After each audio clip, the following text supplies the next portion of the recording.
ಒಂದು ಕ್ಷಣನೂ ನಿಲ್ಲದೆ ಯಾವಾಗಲೂ ಓಡ್ತಾ ಇರುವಂತಹ ಈ ಪ್ರಪಂಚದಲ್ಲಿ ಎಲ್ಲರಿಗೂ ಶಾಂತಿ ಬೇಕಾಗಿರೋದು ಒಂದು ಸತ್ಯದ ವಿಷಯ. ಆದರೆ ಯಾರಾದರೂ ನಿಜವಾಗಿ ನಮ್ಮೆಲ್ಲರಿಗೂ ಶಾಂತಿಯ ದಾರಿನ ತೋರಿಸ್ಬೋದಾ? ನಮ್ಮೆಲ್ಲರಿಗೂ ಈ ಜೀವನದ ಸಾಗರದಲ್ಲಿ ಸನ್ಮಾರ್ಗವನ್ನು ತೋರಿಸೋಕೆ ಅಂತಾನೆ ಈ ಭೂಮಿ ಮೇಲೆ ಒಬ್ಬ ನಾವಿಕ ಹುಟ್ಟಿದ್ದಾನೆ.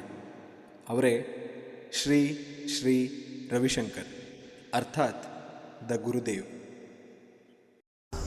ಗೊತ್ತಾಯ್ತಲ್ಲ, ಯಾವುದೋ ಒಂದು ಮಹತ್ತರವಾದ ಕೆಲಸ ಮಾಡಬೇಕು ಅಥವಾ ನನ್ನ ಜೀವನದಲ್ಲಿ ಏನೋ ಸಾಧಿಸಬೇಕು, ಒಂದು ಲಕ್ಷ್ಯ, ಒಂದು ಗುರಿ ಇಟ್ಕೊಂಡ್ರಿ ಅಂತ ಇಟ್ಕೊಳ್ಳಿ.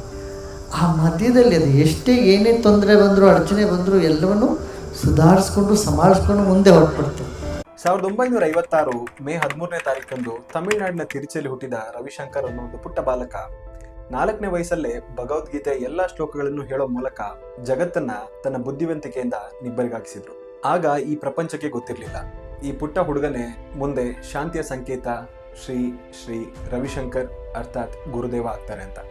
1972ರಲ್ಲಿ ಕರ್ನಾಟಕದ ಶಿವಮೊಗ್ಗದಲ್ಲಿ ನಿರಂತರವಾಗಿ 10 ದಿವಸಗಳ ಕಾಲ ಮೌನವನ್ನ ತಾಳಿದಂತಹ ಗುರುದೇವ ಅವರು ತಮ್ಮ ಮೌನವನ್ನ ಮುರಿದು ಹೊರಗಡೆ ಬಂದ ಮೇಲೆ ಈ ಪ್ರಪಂಚಕ್ಕೆ ಒಂದು ಅತ್ಯಮೂಲ್ಯವಾದ ಉಡುಗೊರೆಯನ್ನ ಕೊಡ್ತಾರೆ. ಅದೇ ಸುದರ್ಶನ ಕ್ರಿಯಾ. ಇದು ಉಸಿರಾಟದ ಮೂಲಕ ಮನಸ್ಸನ್ನ ಶಾಂತಗೊಳಿಸುವಂತಹ ಒಂದು ತಂತ್ರ. ಈ ಕ್ರಿಯಾತಂತ್ರ ಇವತ್ತು ಕೋಟ್ಯಾಂತರ ಜನರ ಜೀವನವನ್ನ ಬದಲಾಯಿಸಿದೆ. 1981ರಲ್ಲಿ ರವಿಶಂಕರ್ ಅವರು ದ ಆರ್ಟ್ ಆಫ್ ಲಿವಿಂಗ್ ಅನ್ನೋ ಒಂದು ನಾನ್ ಗವರ್ಮೆಂಟಲ್ ಆರ್ಗನೈಸೇಷನ್ ಸ್ಥಾಪಿಸ್ತಾರೆ. ಈ NGO 44 ವರ್ಷಗಳ ಇತಿಹಾಸವನ್ನ ಹೊಂದಿದ್ದು 180ಕ್ಕಿಂತ ಹೆಚ್ಚಿನ ದೇಶಗಳಲ್ಲಿ ಸುಮಾರು 10,000ಕ್ಕಿಂತ ಹೆಚ್ಚಿನ ಕೇಂದ್ರಗಳನ್ನ ಹೊಂದಿದೆ. ಇದೊಂದು ಹ್ಯುಮ್ಯಾನಿಟೇರಿಯನ್, ಎಜುಕೇಶನಲ್ ಅಂಡ್ ಎಂಪವರ್ಮೆಂಟ್ ನ ಆರ್ಗನೈಸೇಷನ್ ಆಗಿದ್ದು ಇದರಲ್ಲಿ ಕಾರ್ಯನಿರ್ವಹಿಸುತ್ತಿರುವಂತಹ ತುಂಬಾ ಜನ ಸ್ಟಾಫ್ಸ್ಗಳಾಗಲಿ ಅಥವಾ ಟೀಚರ್ಸ್ಗಳಾಗಲಿ ವಾಲಂಟಿಯರ್ಗಳಾಗಿದ್ದಾರೆ. 80 ಕೋಟಿಗಿಂತ ಹೆಚ್ಚಿನ ಜನರ ಜೀವನವನ್ನು ಬದಲಾಯಿಸಿರುವಂತಹ ಹೆಗ್ಗಳಿಕೆ ಈ ದ ಆರ್ಟ್ ಆಫ್ ಲಿವಿಂಗ್ ಅನ್ನೋ NGO ಇದೆ. ಸ್ಟ್ರೆಸ್ ರಿಲೀಫ್ ಆಗಿರಲಿ, ಜೈಲಿನ ಕೈದಿಗಳಿಗೆ ಪಾಠ ಮಾಡೋದಾಗಿರಲಿ ಅಥವಾ ಟ್ರಾಮಾ ಹೀಲಿಂಗ್ ಆಗಿರಲಿ, ಗುರುದೇವ ಅವರ ಸಂದೇಶ ಒಂದೇ: ವಸುದೈವ ಕುಟುಂಬ. ಈ ಜಗತ್ತೇ ಒಂದು ಕುಟುಂಬ.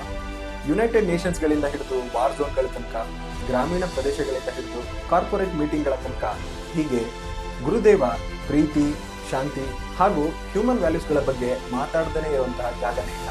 ಎಲ್ಲೂ ರವಿಶಂಕರ್ ಅವರು ಧರ್ಮಗಳ ಪ್ರಚಾರನ ಮಾಡಲಿಲ್ಲ.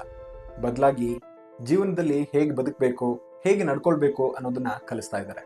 ರವಿಶಂಕರ್ ಅವ್ರನ್ನ ಸ್ಪಿರಿಚುವಲ್ ಲೀಡರ್ ಅಂತಾಗ್ಲಿ, ಹ್ಯುಮ್ಯಾನಿಟೇರಿಯನ್ ಅಂತಾಗ್ಲಿ, ಅವತಾರ ಪುರುಷ ಅಂತಾಗ್ಲಿ ಅಥವಾ ಟೀಚರ್ ಅಂತಾಗ್ಲಿ, ಹೇಗಾದ್ರೂ ಕರೀರಿ, ಗುರುದೇವ ಡಸಂಟ್ ಕೇರ್ ಫಾರ್ ಟೈಟಲ್ಸ್. ಲಕ್ಷಾಂತರ ಜನರ ಮನಸ್ಸಲ್ಲಿ ಅವರು ಗುರುವಾಗಿ ಸ್ಥಾನವನ್ನು ಪಡ್ಕೊಂಡಿದ್ದಾರೆ.